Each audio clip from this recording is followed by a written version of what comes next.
ఈరోజు తెలుగుదేశం పార్టీ ఒక నూతనమైన కార్యక్రమానికి శ్రీకారం చుట్టాం. ఎప్పుడూ సమాజంలో తెలుగుదేశం పార్టీ వినూత్నంగా ఆలోచిస్తాం. కొత్తగా ఏ కార్యక్రమం తేవాలన్నా అనేక ఆలోచనలు చేసి అధ్యయనం చేసి అలాంటి కార్యక్రమాలు తీసుకురావడం తెలుగుదేశం పార్టీకి అలవాటు. అదే సమయంలో సమాజంలో అందరి భవిష్యత్తు దృష్టిలో పెట్టుకొని ఏం చేస్తే వాళ్ళకు ఉజ్వల భవిష్యత్తు ఉంటుందో అవన్నీ ఆలోచించి అనేక కొత్త పథకాలు, ఇంకొక పక్కన అనేక కార్యక్రమాలు, సంస్కరణలు తీసుకొచ్చిన పార్టీ తెలుగుదేశం పార్టీ. అందులో మహిళలకి తోబుట్టుల అనేక కార్యక్రమాలు చేపట్టి వాళ్ళ భవిష్యత్తు బంగారు భవిష్యత్తు చేసిన పార్టీ తెలుగుదేశం పార్టీ. ఈరోజు రాష్ట్రంలో ఉండే ప్రతి ఒక్కరు గుర్తుపెట్టుకోవాల్సింది 40 సంవత్సరాల కంటే ముందు ఎన్టీ రామారావు గారు మహిళలకు ఆస్తిలో సమాన హక్కు తేవాలని ఒక వినూత్నమైన ఆలోచనకు శ్రీకారం చుట్టారు. అదే సమయంలో ఆడవాళ్ళకు ప్రాధాన్యత రావాలి. ఈరోజు రాజకీయాలన్నీ మగవాళ్ళకే, రాజకీయాల్లో ఒక మగవాళ్ళకే ప్రాధాన్యత ఉంది, ఇది కరెక్ట్ కాదు. 50% జనాభా ఉన్న మహిళలకు కూడా సముచితమైన స్థానం ఇవ్వాలనే ఉద్దేశంతో స్థానిక సమస్యల్లో ప్రారంభమైనటువంటి రిజర్వేషన్లు ఈరోజు దేశమంతా కూడా ఆమోదయోగ్యమైనాయి. ఇప్పటికే 50% రిజర్వేషన్లు స్థానిక సంస్థల్లో వచ్చాయంటే అది ఎన్టీ రామారావు గారు ఆ రోజు చూపించిన చొరవ.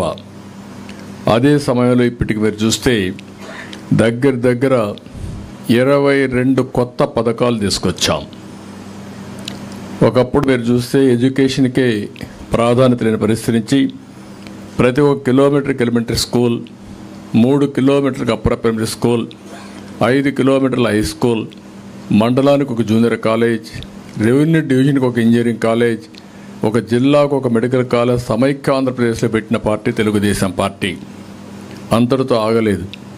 ఉద్యోగాల్లో, కాలేజ్ సీట్లలో రిజర్వేషన్లు తీసుకొచ్చాం.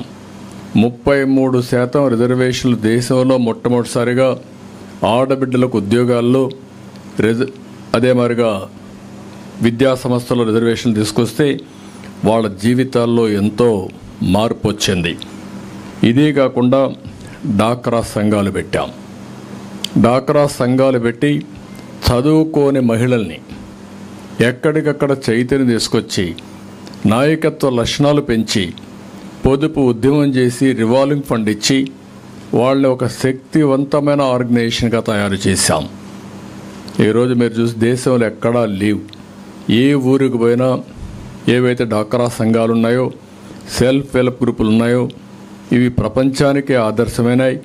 భారతదేశం మొత్తం వీళ్ళు వెళ్ళి అక్కడుండే మహిళల్ని మోటివేట్ చేసే పరిస్థితికి వచ్చారు.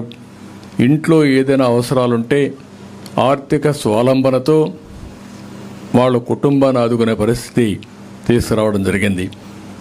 ఈరోజు మళ్ళీ ఒక వినూత్నమైన కార్యక్రమం మహాశక్తికి శ్రీకారం చుట్టాం. ఎలక్షన్ మేనిఫెస్టోలో మహాశక్తిలో మీరు ఒకసారి చూస్తే మేము ఒక 5 కార్యక్రమాలు ముఖ్యంగా తీసుకురావడం జరిగింది. ఈ 5 కార్యక్రమాల్లో ఒకటి, అందరినీ చదివించే బాధ్యత మహిళలు తీసుకోవాల్సిన అవసరం ఉంది.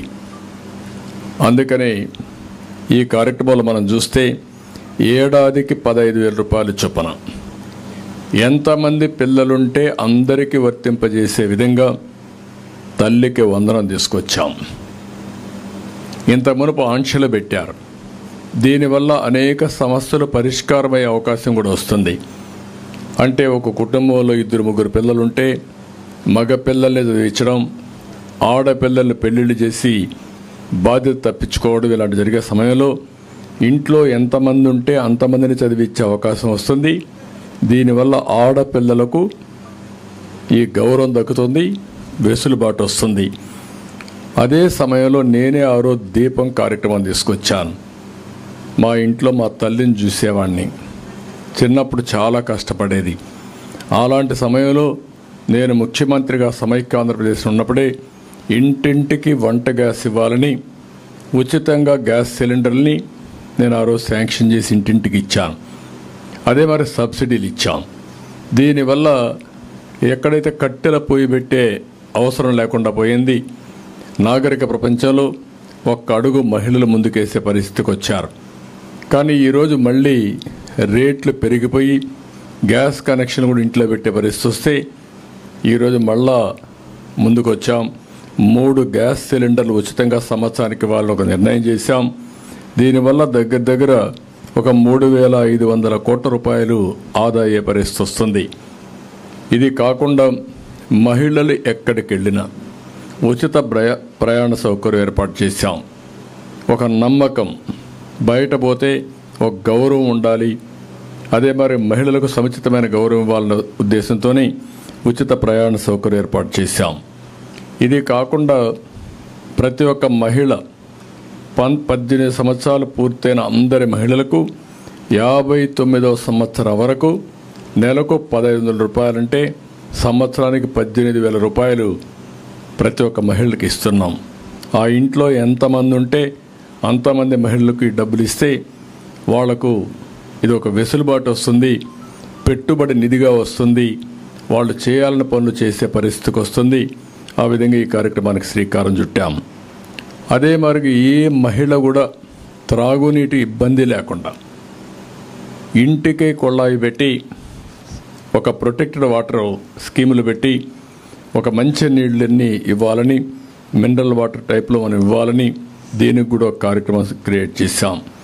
ఈ 5 కార్యక్రమాలు కానీ జయప్రదంగా చేయగలిగితే మహిళలకు చాలా వెసులుబాటు వస్తుంది. మళ్ళీ ఆ కుటుంబాన్ని పైకి తీసుకురావడానికి వాళ్ళు ఆలోచించే శక్తిని ఇస్తుంది, పుష్టినిస్తుంది, వాళ్ళు ముందుకు పోయే అవకాశం వస్తుంది. అదే సమయంలో ఈరోజు మళ్ళీ నేను ఒక కార్యక్రమానికి శ్రీకారం చుట్టాను. మీ కలలకు రెక్కలు. ఈ కార్యక్రమం ఒక వినూత్నమైన కార్యక్రమం. కలలకు రెక్కలు అన్నప్పుడు నేను ఎప్పుడో చెప్పాను, dare to dream, strive to achieve. అదే అబ్దుల్ కలాం గారు ధైర్యంగా కలలు కనండి, దాన్ని సాధికారం కోసం కృషి చేయమని దేశమంతా తిరిగి చెప్పారు. ఈరోజు నేను ప్రత్యేకంగా మహిళా శక్తిని గుర్తించి, మహిళలకు ఉండే అవకాశాలను గుర్తించి మహిళల కోసం ఒక ప్రత్యేకమైన కార్యక్రమం తీసుకొచ్చాం.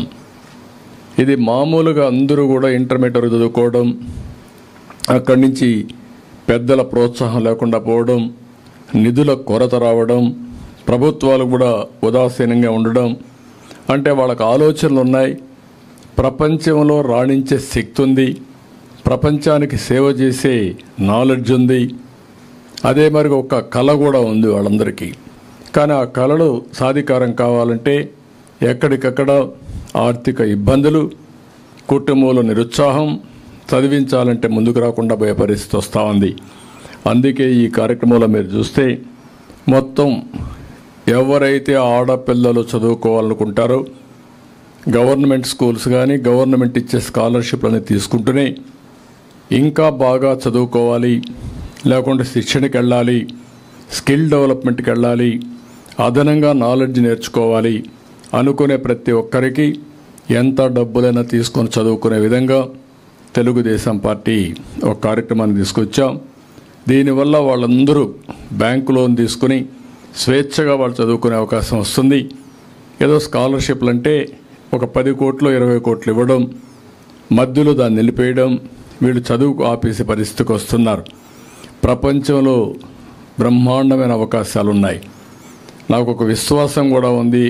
25 సంవత్సరాల కంటే ముందు ఇచ్చిన విజన్ ఈరోజు ప్రపంచం మొత్తం తెలుగు కమ్యూనిటీ హైయెస్ట్ పరికారం ఉంది. మీరు అమెరికాకు పోయినా, ఆస్ట్రేలియాకు పోయినా, ఆఫ్రికాకు పోయినా ఎక్కడన్నా ఒక పాస్ట్ లొకాలిటీ ఉందంటే ఆ దేశంలో ఎక్కువ తలసరి ఆదాయం ఎవరికన్నా వస్తూ ఉందంటే అది భారతీయులు, అందులో అగ్రస్థానాన తెలుగు వాళ్ళు ఉన్నారు. ఇది గర్వకారణం.